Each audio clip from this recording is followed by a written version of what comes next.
Hi everyone, I'm Amelia, and this is the story of how I transformed from the perfect daughter-in-law to the woman my in-laws wish they'd never underestimated. 2 years ago, I married Marcus Thompson, believing I found my happily ever after. He was charming, successful in real estate, and seemed to appreciate my intelligence.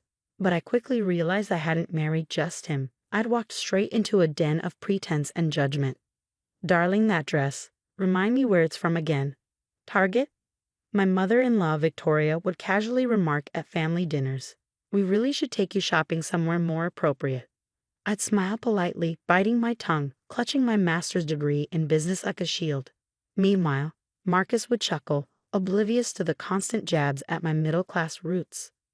You know, dear, Victoria once said, the Richardsons' daughter-in-law just redecorated their entire summer house.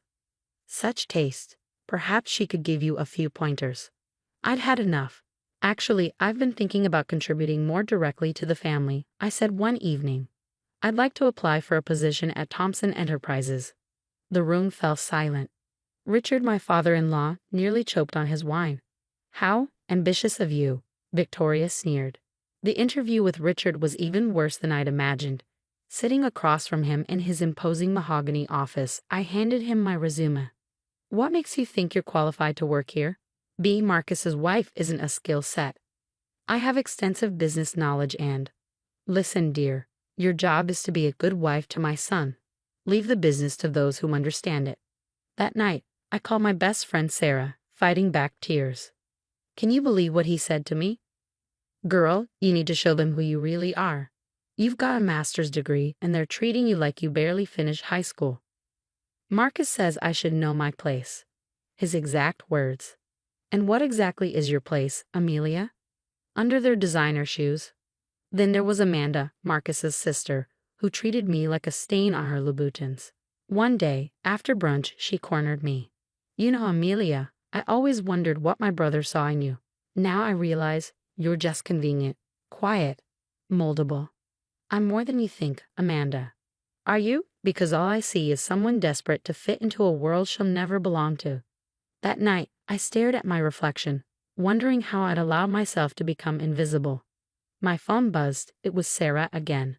You're not going to believe this, she said. Remember that business show I'm producing? We need someone with your expertise.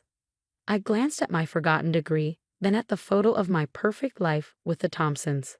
Let me think about it, I said, not knowing this would be the first step in changing everything. I never meant to find those documents. I was just organizing Marcus's home office when a file labeled Offshore Holdings caught my eye. The numbers didn't add up.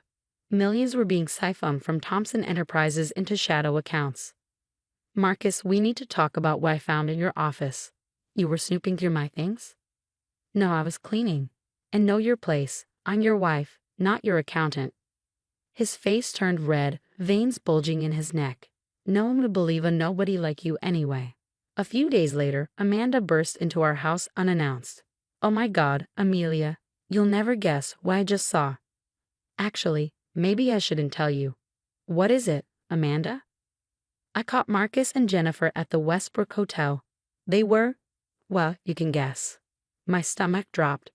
Jennifer, Amanda's best friend, the one who was always hanging around our house. I have pictures, Amanda smirked. Don't worry, I won't show them to anyone, Amanda said with a smug smile. Marcus and I have an understanding now. When I confronted Marcus about Jennifer, Victoria somehow found out and called immediately. If you were a better wife, Marcus wouldn't need to look elsewhere, she snapped. You're too focused on your silly career dreams instead of your marriage. I hung up without a word and called Sarah. I can't do this anymore. Amelia, listen to me, she said firmly. Start documenting everything. I'll help you gather evidence. And you know what? Start that consultancy you've been talking about. I'll be your first client. That was the turning point. I began working late, telling Marcus I was taking online cooking classes. In reality, I was crafting a business plan and meeting potential clients in discreet coffee shops far from our neighborhood. That's where I met Lisa. Your analysis of market trends is impressive, she said, stirring her coffee. Have you considered sharing your insights on a larger platform? What do you mean? I asked. I host Business Breakthrough on Channel 8. We're always looking for fresh perspectives. My phone buzzed. A text from Marcus. Where are you? Mom's coming for dinner. Sorry, lost track of time at my cooking class. Well, hurry up, and Amelia, try not to embarrass me this time. I glanced at Lisa and then back at my phone. Actually, Lisa, tell me more about this platform. That night, Sarah called. Got everything documented. Marcus's embezzlement, Amanda's blackmail, the affair. It's all here. Just say the word. Not yet, I replied. But soon, let them think I'm nothing. They won't see me coming. I closed my eyes, mentally rehearsing my first TV segment.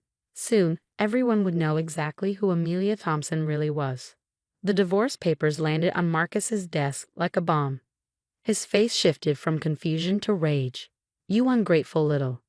Save it. I cut him off. My lawyer has everything, the embezzlement, Jennifer, all of it. No one will believe you. You're nothing without me. An hour later, Victoria's screech echoed through my phone. How dare you embarrass our family? I'm calling everyone in the club committee. You'll never work in this city. I laughed. Go ahead, Victoria. I'm sure they'll be interested in hearing about Marcus's creative accounting. Meanwhile, my consultancy was thriving. After my first few TV appearances with Lisa, the calls started pouring in. Amelia, your segment on investment strategies was brilliant, Lisa said during a coffee break. We want you as our regular financial expert, prime time, twice a week. Marcus cornered me outside the lawyer's office. I'll destroy you. You'll leave this marriage with nothing. Like how you're destroying your father's company. Those offshore accounts must be getting heavy. His face went pale. Sarah was ecstatic. Amelia, we're doing a special. Women Breaking Barriers. You're our headline speaker. But the Thompsons weren't finished. Victoria crashed my biggest client meeting smirking. Did you know she worked as a waitress in college? Can you trust your finances to someone so common? The CEO smiled. Actually, Mrs. Thompson, I worked as a janitor while attending Harvard. Amelia's insights have already saved us millions. Then I found it buried deep in Thompson Enterprises' internal reports. Their empire was crumbling. During a chance elevator encounter with Richard, I couldn't resist. Your son's been bleeding you dry. Check account series XG789. You're 6 months from bankruptcy. You're lying, he hissed. Like you lied about me being unqualified. Karma's interesting, isn't it? That night, Sarah called again. Remember that anonymous tip about corporate fraud? It's trending. Every network wants the story. I watched their perfect world unravel from my new penthouse office. Marcus's face dominated the news, not in a good way. You did this, his voicemail roared. I'll make you pay. I texted back, check tomorrow's business breakthrough. I'm doing a special on corporate fraud detection. You might learn something. A text from Amanda lit up my phone. You knew all along, didn't you? While I was blackmailing Marcus, you were building an empire. I smiled, thinking of tomorrow's show. The Thompsons wanted a perfect daughter-in-law. Instead, they got me, Amelia, the woman who brought their house of cards tumbling down. The next morning, my segment on corporate fraud detection went viral. The irony wasn't lost on anyone when federal agents stormed Thompson Enterprises. Today's top story: real estate mogul Marcus Thompson arrested on multiple charges of tax evasion and embezzlement, the news anchor announced. Sarah called, barely able to contain her excitement. Amelia, your episode broke all the records, and guess who sent that anonymous tip? Amanda, I said, unsurprised. Later, a final text from Amanda. I know it's too late, but I'm sorry. I sent everything I had to the feds. The pictures of Marcus and Jennifer, just the beginning. Jennifer, of course, was doing her best damage control on social media. I had no idea Marcus Thompson was involved in criminal activities. I am totally devastated by his deception. Right, like she was devastated when she was spending my husband's stolen money. Victoria's social fall was nothing short of spectacular. At the country club, whispers turned to open disdain. How dare you show your face here after what your son did? But we didn't know, Victoria stammered. Really? Your daughter-in-law tried to warn you. You know, the one you said wasn't good enough. Meanwhile, my phone wouldn't stop ringing. International clients, speaking requests, book deals. Sarah was handling the overflow. London wants you for a financial crime symposium. Tokyo's offering a consulting contract. Oh, and Richard's been trying to reach you. I saw Richard waiting in my office lobby, looking decades older, his arrogance replaced by desperation. Amelia, please, we need your help. Your expertise could save what's left of the company. Like when I offered my expertise during that job interview. I was wrong. We were all wrong about you. Name your price. My price? I leaned in. How about the satisfaction of saying no? That's worth more than any consulting fee. Marcus called from jail. Baby, I've changed. I'll make it up to you. We can start fresh.